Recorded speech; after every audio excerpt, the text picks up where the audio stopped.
All right, sixth grade.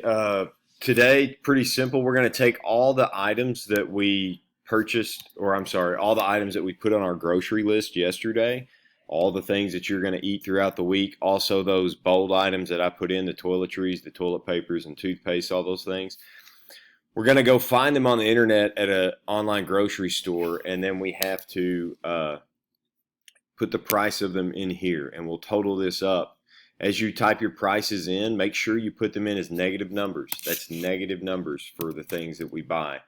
Uh, when we put them in as negative numbers, move out of that box, you'll see that it'll calculate how much money you have left right here in the green box. So type all your numbers in the red spot. You can find the product anywhere you want to, but if you go to walmart.com,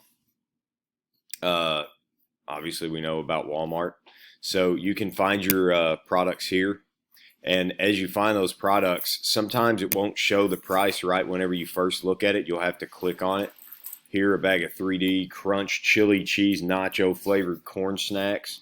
They are $2.98 a piece. So if I had Doritos on my list, I could put the item in here and then the $2.98 right there. Remember to type your numbers as negatives so that it'll keep up with the money you have left. Once you get all of your products listed, you're good to go. Just click turn in, and I will talk to you tomorrow.